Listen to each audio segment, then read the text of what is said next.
여러분 안녕하십니까. 11월 16일 새벽이 됐습니다. 전수입니다. 오늘 또 부득이 제가 키우는 불의 준이를 좀 데려가겠습니다. 우리는 선거를 통해 우리의 주권을 위임할 통치자를 선출합니다. 그런데 이 민주주의를 설계한 선각자들은 큰 착각을 한 것 같습니다. 당장 대통령제를 설계한 조지 메이슨을 비롯한 미국 근고의 아버지들이 한 착각은 무엇일까요? 그것은 투표권을 가진 시민은 누구에게 투표할지에 대해 합리적인 판단을 할 것이라고 한 점과 대통령에 나서는 이는 대단히 훌륭한 덕목을 갖췄을 것이라고 예단을 한 점입니다. 이 두 착각은 선거를 총알 대신에 투표제로 싸우는 내전으로 부르는 이유이기도 합니다. 물론 민주주의 초기에는 완전한 보통 평등 선거가 아니었습니다. 그렇더라도 그들이 감성에 의해 투표가 이루어지는 오늘날 대중민주주의 선거 현장을 보면 무엇이라고 할까요? 제가 이 말씀을 드리는 것은 이번 대선 역시 이승에 의한 선거가 아니기 때문입니다. 만약에 선거가 이승에 의해 결판이 난다면 지금 같은 시럽대란에다가 이 천정부지로 치솟은 집값 그리고 가혹한 세금으로 중산층이 붕괴한 경제 폭망만으로도 감히 정권 재창출은 입에 올리지도 못할 것입니다. 게다가 대장동 게이트는 누가 뭐래도 권력과 꾼들이 격하게 서민의 재산을 약탈한 대형 범죄입니다. 당장 김만배가 권순일 대법관의 방을 8차례나 찾아간 재판 거래 의혹은 정상국가라면 상상할 수 없는 일입니다. 그런데도 대장동 게이트든 재판 거래든 수사가 제대로 이루어지고 있다고 믿는 국민은 얼마나 될까요? 이 나라는 검찰도 죽었고 법관들도 모조리 죽은 것입니까? 오로지 대선 전국을 지배하고 있는 것은 감성뿐입니다. 이승이 조금이라도 살아있다면 있을 수 없는 일이 지금 벌어지고 있는 것입니다. 이번 대선은 여러 의미가 있습니다. 자, 하나씩 살펴봅시다. 첫째는 30년 전 민주화 세력이 문민정부를 출범시킨 뒤에 YSDJ 정부를 거친 뒤에 소위 운동권이 진보 좌파 진영의 실소를 부각되면서 벌여온 지난 20년간의 싸움을 매듭짓는 선거라는 점입니다. 20년간의 싸움을 매듭짓는 선거입니다. 저는 386 혹은 586으로 지금 불리고 있는 운동권 세력을 민주화 세력과는 구분합니다. 그 운동권이 권력을 누린 정부가 바로 문재인 정부입니다. 그들에게는 섭섭한 말이겠지만 문재인 정부는 처절하게 실패했습니다. 소득주도 성장을 내세운 경제정책부터 앞이 제지하는 탈원전 정책은 그들이 얼마나 아마추어인지를 잘 보여주었습니다. 집권 중반기부터 386은 온 나라를 검찰개혁의 소용돌이에 빠지게 하면서 국가적 에너지를 소모했습니다. 그 검찰개혁은 제가 보기엔 권력 안보를 위한 계약에 지나지 않습니다. 그 직후에 부동산 3법과 노동 3법을 밀어붙이면서 집값 폭등과 일자리 증발을 낳았습니다. 이 모두 회복하기 힘든 상태입니다. 그런데 더 큰 잘못은 결국 재정으로 응급 처방을 하다 보니 국가 채무는 터무니없이 폭증해서 다음 정부와 미래 세대에게 엄청난 짐을 안긴 것입니다. 거기에다 한반도 우원전자론을 내세우면서도 이 북한의 시중 끌려다닌 대북 정책, 또 중국에 구신하면서 한미 간의 불신을 쌓은 줄타기 외교, 일본의 각을 세우는 죽창가식 반일 정책으로 한국 외교가 엉망진창이 됐다는 점입니다. 이 386의 이전이 권력을 누리겠다며 내세운 후보가 놀랍게도 운동권과는 거리가 먼 좌파 진영의 일환인 이재명인 것입니다. 이번 선거가 가지는 두 번째 의미는 한국 우파의 재건입니다. 이 감히 말하건대 이번 선거에 보수는 후보를 내지 못했습니다. 보수는 대신 반문의 아이콘이 된 윤석열을 대주자로 냈습니다. 마치 야구처럼 말입니다. 혹자는 와신 상담의 심정에 비유합니다. 국민의힘이 보수를 대변하지 못하고 자유주의 세력을 대표하지 못하는 것은 누구의 잘못일까요? 우리 모두의 잘못입니다. 국민의힘이 국가 미래를 위해 소명의식을 가지고 자기 희생을 하려는 이들이 집단이 아니라 명리를 탐하는 소인배, 정상배들이 소굴이 된 것은 우리 모두의 책임인 것입니다. 그래서 이번에 윤석열이 승리하더라도 그건 반문의 승리는 될지언정 보수의 승리도 아니며 자유주의 세력의 승리는 되지 못합니다. 그래도 윤석열의 승리는 우파를 재건할 기회를 가져올 것입니다. 말하자면 대한민국의 미래를 담보할 새로운 보수 세력이 자랄 터전이 마련되는 것입니다.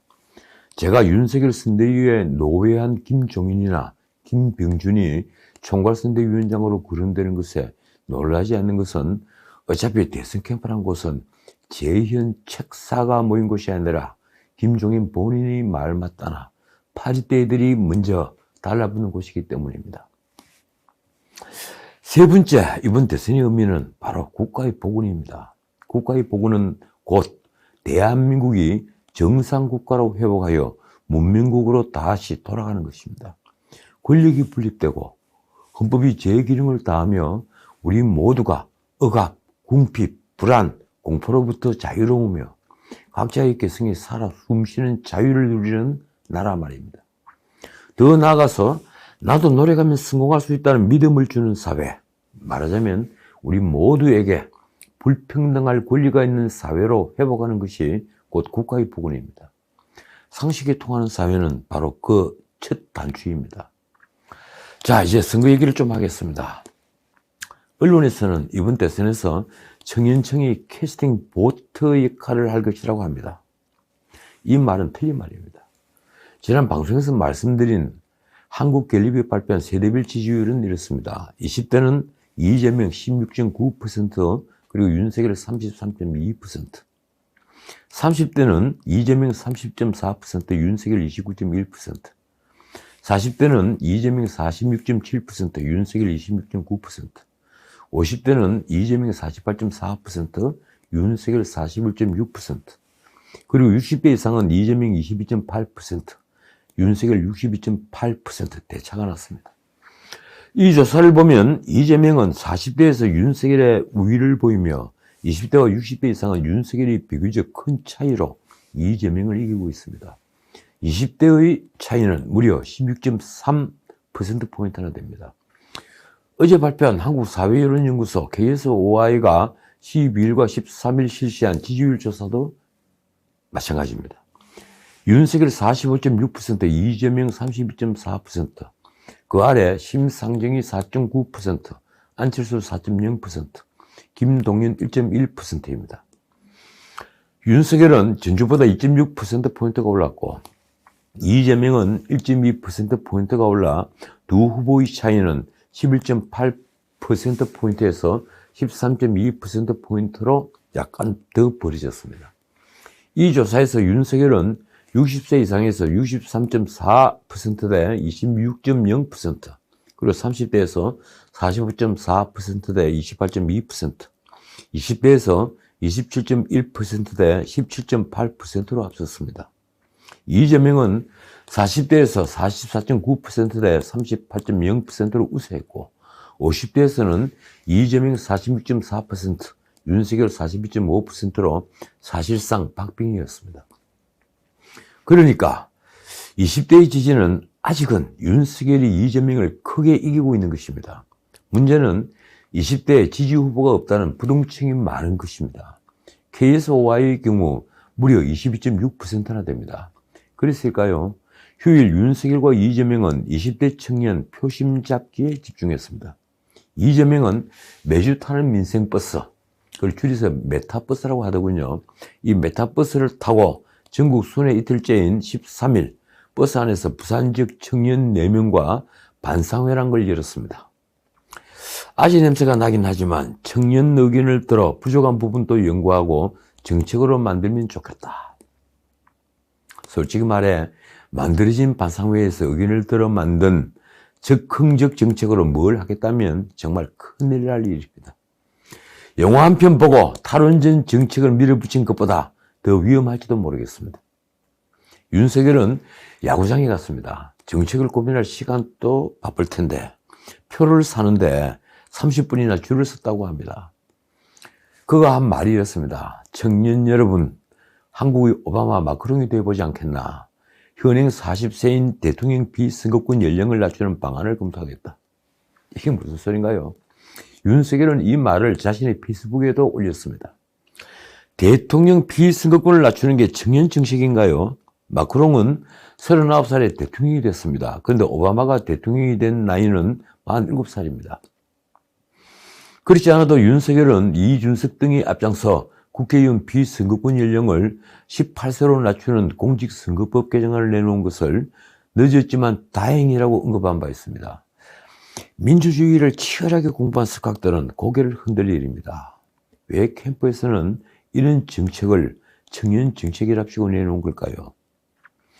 언론은 두 후보가 2030에 집중하는 이유로 이번 대선이 세대투표 양상이 뚜렷해지고 있기 때문이라고 썼습니다. 중도층도 중요하지만 2030의 표심이 당락을 좌우할 캐스팅 보트가 된다는 것입니다.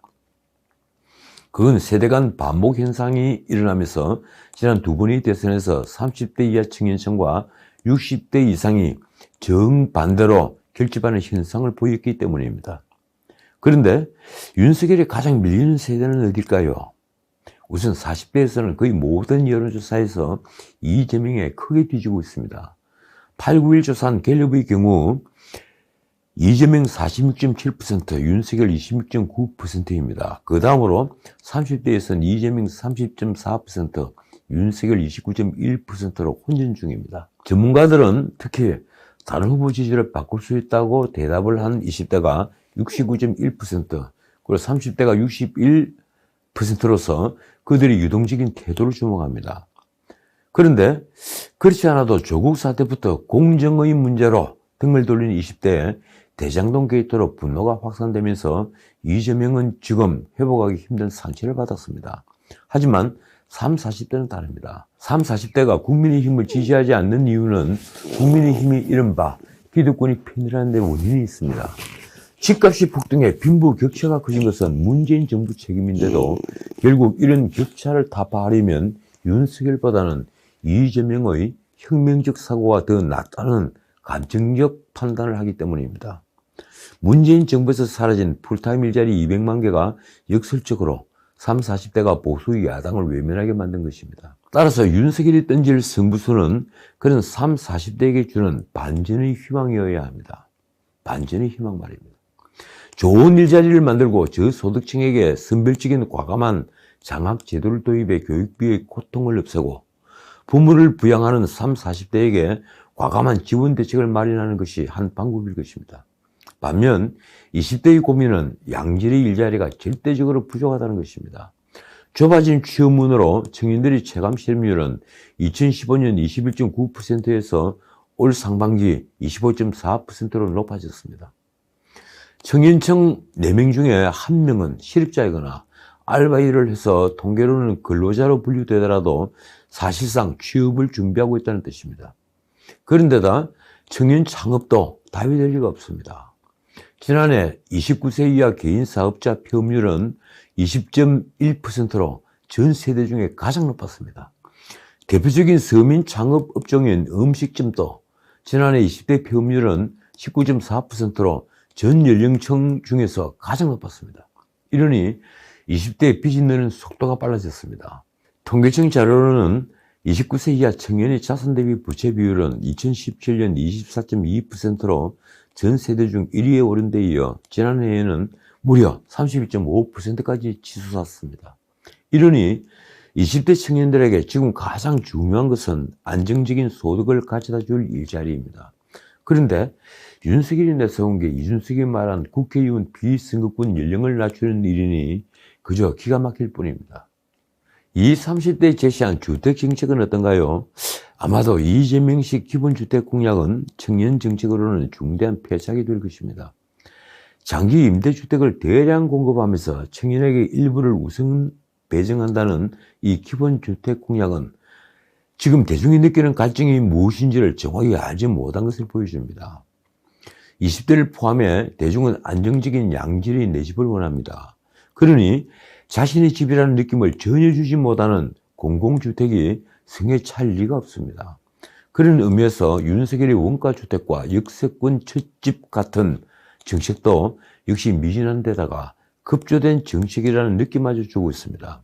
도대체 이런 정책은 얼마나 숙성된 아이디어일까요? 청년 원가주택은 무주택 청년 가구가 시세보다 낮은 원가로 주택을 분양받고 5년 이상 거주한 뒤에 국가에 매각해서 차익의 70%까지 보장하는 개념입니다. 윤석열은 3기 신도시 등의 공공택지에 전용 85평방미터 이하 주택을 건설원가 기준인 분양가 20%를 내고 80%는 장기 저리로 원리금을 상환하는 방식으로 5년간 30만 원을 공급하겠다고 했습니다. 그런데 이 역시 내 집이 아니기는 마찬가지입니다. 우선 이 30만 원을 감당할 막대한 재원은 어디서 나오는 걸까요? 결국 주택정책은 거래를 활성화하고 주택 공급을 확대하는 방법밖에 없습니다. 그리고 교육계획을 통해 이를 뒷받침해야만 집값은 잡히고 청년들에게도 원하는 내 집을 가질 수 있다는 희망을 주게 됩니다. 저는 이번 대선을 두고 51% 대 49%로 갈리는 초박빙 승부가 된다는 민주당 쪽 예측을 믿지 않습니다. 그러기에는 문재인 정권의 실정이 너무 컸습니다. 정권 교체 열망이 정권 재창출 의견보다 20%포인트 차이가 나는데 선거가 박빙으로 가지는 않는다는 말입니다. 어쨌든 민주당은 청년 맞춤형 공약을 쏟아내고 있습니다. 연간 200만 원의 청년 기본소득 지급 같은 포퓰리즘 정책에다가 비트코인 같은 가상자산 과세를 1년 유예하겠다는 방안이 대표적입니다. 민주당이 밀어붙이고 있는 전국민 일상회복 방역지원금도 결국 상대적 빈곤감이 높은 2030이 타깃입니다. 그러나 그런 정책은 청년들의 갈증을 해소하기는커녕 결국엔 비웃음만 살 것입니다. 자, 다른 문제 좀 짚겠습니다. 이 윤석열이 14일 1주택자 종합부동산세, 그러니까 종부세 면제를 말하자 민주당이 부자 본색이라고 펄쩍 뛰었습니다. 윤석열이 페이스북에서 한 말은 이렇습니다. 정부는 집값이 많이 올랐으니 당연히 세금을 더 내야 한다고 주장하지만 세금은 현금으로 내는 것이다. 1주택 보유자 중에 수입이 별로 없는 고령층도 있다. 내년 이맘때에는 국민 여러분께서 더는 종부세 폭탄 맞을까 봐 걱정 안 하셔도 되게 하겠다. 과연 민주당은 종부세를 공정과세로 알고 있는 걸까요? 이런 기준 없는 징벌적 종부세를 매기는 나라는 지구상에 대한민국이 유일합니다. 문제는 종부세가 부동산 투기를 막지도 못하면서 집값 상승을 가속화시키고 전월세 가격의 상당 부분 증가되는 데 있습니다. 은퇴 노인들을 고통에 빠뜨리는 정책이기도 합니다. 게다가 양도세마저 터무니없이 높아 집을 팔고 다른 곳으로 이주하고 싶어도 할 수 없게 했습니다. 사정이 이런데 그걸 공정과세라고 하는 민주당은 왜 눈박이 물고기라고 할까요?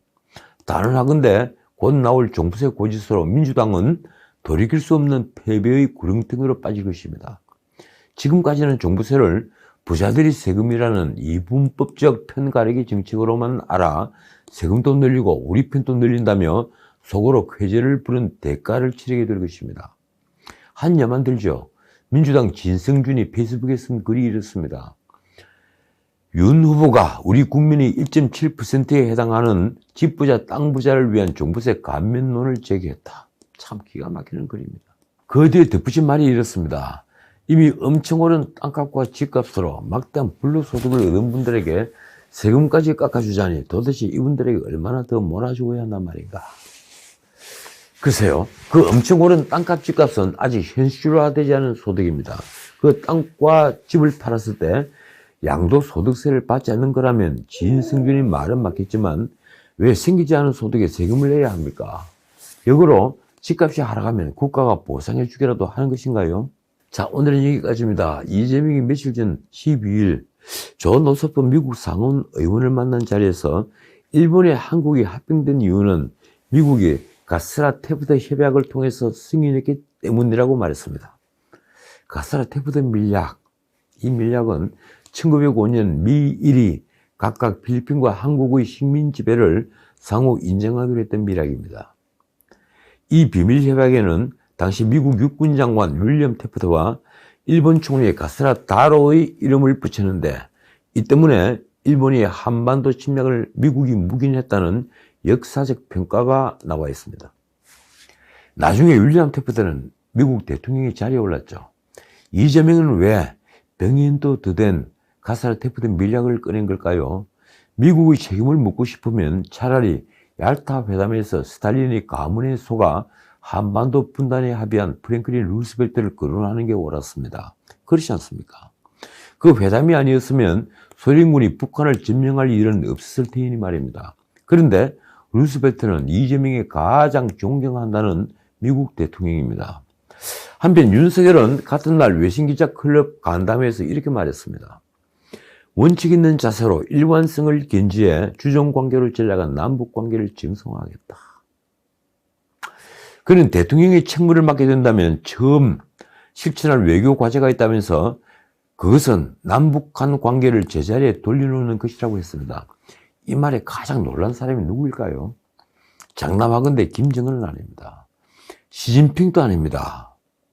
문 대통령의 충격을 받았을 것이라는 게 제 생각입니다. 남북한 관계를 제자리로 돌려놓겠다는 말은 곧 문 대통령이 지금까지도 미련을 버리지 못하고 있는 종전선언과 베이징 서프라이즈에 찬물을 끼얹는 말이기 때문입니다. 지금까지 전은식이었습니다.